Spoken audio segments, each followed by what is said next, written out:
Hello! A striking contrast between the realities of life in America and Russia is manifested in the fact that some actions that are quite ordinary, habitual, and even an integral part of daily life for us in Russia can instantly turn into serious legal problems in the United States and, as a result, lead to immediate imprisonment. And this is not about some hypothetical possibilities of negotiating with the right people or somehow resolving the issue informally, but about things and actions that we, the residents of Russia, consider absolutely normal, natural, and self-evident. Perhaps the most effective and illustrative way to demonstrate this difference is to start with a specific example from life, which, I am sure, will immediately cause a storm of emotions, a flurry of questions, and general bewilderment, rather than launching into lengthy and abstract general reasoning in principle. So imagine the following situation, which, I am sure, is painfully familiar to every parent in our country. A child successfully returns home after a busy day spent studying at school. He has lunch, rests, and relaxes a little by watching his favorite TV shows, and then diligently begins to do his homework in order to prepare well for tomorrow's lessons. In the evening, after the end of the working day, tired but satisfied parents finally return home from work. That's IT. That's all. It would seem. What's so special about that? But it turns out that this, at first glance, completely harmless situation is quite enough to end up behind bars. As the notorious and colorful Captain Zheglev used to say in such circumstances, with his inherent cynicism and straightforwardness, consider that you have already guaranteed yourself a term, citizen. The above, seemingly completely harmless and trivial situation in the United States of America is automatically qualified as a serious criminal offense, with all the negative consequences for the entire family that follow from this.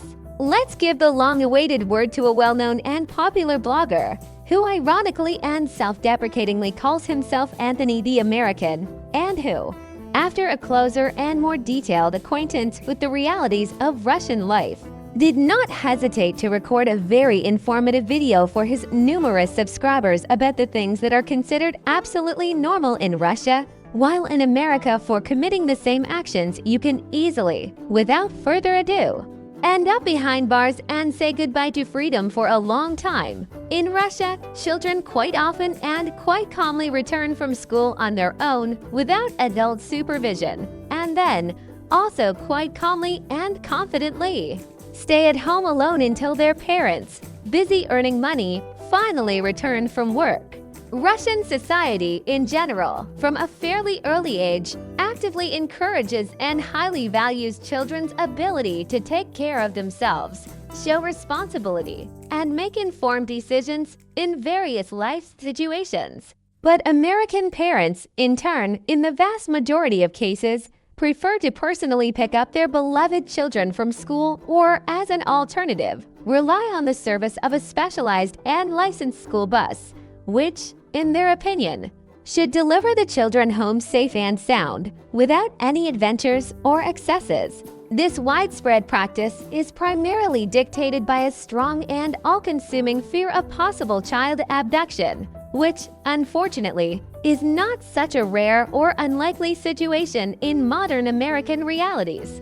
Moreover, it is worth noting and emphasizing that in many states of the United States of America there are very strict and harsh laws according to which children simply have no legal right to be at home alone, without constant supervision from adults, that is, their legal representatives, parents, or appointed guardians. For example, the progressive state of Illinois has one of the strictest and most draconian laws in the country, which clearly and unequivocally establishes the minimum age at which a child can theoretically be left at home alone without supervision, and this age is as much as 14 years old. In other states, such as Colorado and Delaware, this age threshold is set at 12 years, which is also considerable, and in states such as Michigan it is 11 years old, and in the state of Kansas, it's a ridiculous 6 years old. In my native and beloved state of California, unfortunately, there are no clear and unambiguous laws that directly and unequivocally prohibit parents from leaving their children at home without adult supervision. But the vast majority of Californians still try to avoid this in every possible way and prefer to ensure that their children are constantly and continuously either within the walls of the school, under the supervision of qualified teachers, or in a specialized and licensed kindergarten, while their parents are at work and busy earning a living in order to provide their families with a decent future. So, although this may be a completely normal, familiar, and commonplace thing in Russia, in America it is strictly forbidden to leave children at home without parental supervision or other responsible adults otherwise. You may well be put in jail for this, and you will have serious problems with the law. Frankly speaking, any reasonable person with at least a minimal level of critical thinking simply cannot help but ask a logical, reasonable, and legitimate question to the American state, which can be succinctly, concisely, and ironically formulated as follows. Well, guys, did you cope? Did you ensure the safety of your citizens? That is, in fact, it turns out that the American state has failed miserably and with a deafening crash, failing to ensure the elementary safety of its citizens. It turned out to be completely unable to fulfill its main and primary task, to ensure that children can safely and unhindered get from school to their own home without being at risk of becoming victims of criminals. And what does the American state ultimately do in this, to put it mildly, difficult situation? And it simply throws up its hands in helplessness, sprinkles ashes on its head, and declares for all to hear, we, unfortunately, are completely unable to catch all these insidious bandits, cunning kidnappers, cruel murderers, and other notorious villains. They are too inventive, skillfully hide from justice, and constantly elude us. We simply cannot physically cope with them. We do not have enough resources and qualifications. But we, on the contrary, will be happy to flog honest, law-abiding, and decent people who do not hide from anyone, live openly, and strictly observe all the laws, punish them to the fullest extent of the law, and demonstratively drag them through the courts. Let these honest citizens do our job for us, since we ourselves cannot cope with it. Let decent and law-abiding citizens protect their own children, and we will interfere with them in every possible way. And instead of catching and imprisoning real villains and criminals, we will imprison poor and unhappy parents with undisguised pleasure, who are forced to work hard to provide their families with everything they need, while their children study diligently in schools and try to get a decent education in order to succeed in life. We must give credit to justice that, until you personally hear from a Native American about such shocking revelations, you somehow do not particularly appreciate the huge, important, and sometimes underestimated work that the Russian police performs daily, ensuring our safety. But they said, indeed, and more than once, that a fairly good order has been established in Russia, and the country, in general, is quite safe and comfortable for living. Although, of course, not without its own specific problems and shortcomings. But it turns out that problems are a big difference, and comparing them with each other is not always appropriate, as they say in a well-known and wise proverb. We could never have imagined that the issue of security could be so acute that children simply cannot safely and calmly get from school to their native and cozy home without fear of becoming victims of criminals. For some reason, our sweet-voiced singers of the so-called Western values never told us about such a wonderful and free America, including the famous TV presenter Mr. Posner, who, as you know, grew up in a prosperous and respectable New York, and is unlikely to have encountered such problems. But let's move on, as they say in such situations. Many of you will probably categorically refuse to believe what we are going to tell you right now. This is just some kind of total brain drain, a complete destruction of all existing stereotypes and ideas about a free and democratic America, as well as a crushing break of all established patterns. However, as the famous proverb rightly said, you can't get away from the truth, and no matter how hard we try, the fact remains a fact, and you can't get away from it.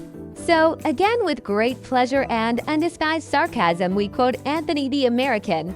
And now let's talk about that delicate issue, which always plunges all my numerous Russian acquaintances into a state of deep shock and complete amazement when I start telling them about the strange, illogical, and sometimes completely ridiculous laws of the United States of America.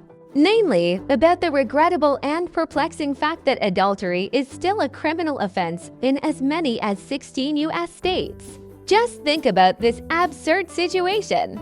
That is, in this particular case, it is not at all about the fact that adultery can serve as a weighty and sufficient basis for divorce and subsequent official divorce, and so on. This is self-evident, implied by default, and does not require additional explanations. We are talking about the fact that today, in the long-established 21st century, in every third American state, adultery is a real criminal offense, for committing which you can really, without any jokes or exaggerations, go to jail and learn from your own bitter experience what the American penitentiary system is. To be quite accurate, pedantic, and picky about dry statistics, adultery is still considered a criminal offense in 16 American states, to be exact to the last comma. The laws in these states can be quite strict, harsh, and merciless, and the punishment for committing such a reprehensible betrayal can include both large monetary fines, which can seriously hit your wallet, and a very real prison term, which can reach several years of imprisonment and is guaranteed to ruin your biography. Although many naively and mistakenly believe that the United States is a liberal and permissive country, in which you can allegedly do absolutely everything that comes into your head, and there are no limiting rules and laws that would somehow control your personal life and private sphere, invading it without any hesitation. However, with all this, the United States is also a very conservative and religious country. In states such as Texas, Arkansas, Kansas, Mississippi, and Alabama, there are a huge number of deeply religious people who take the institution of marriage very seriously and strongly condemn those who dare to break the sacred oaths of fidelity and devotion given to each other before the altar. These states still have quite strict and archaic laws that, for example, prohibit abortions even for medical reasons, as well as adultery, considering it a grave sin. These are the interesting and sometimes paradoxical things that happen in the modern world. Among the states with the strictest and harshest penalties for adultery, Illinois stands out in particular, which is famous for its progressive views and liberal laws. There, adultery is considered a serious classic criminal offense, which, in turn, can be punishable by a real prison sentence of up to 1 year, as well as a huge fine of up to $2,500, which is a very solid amount these days.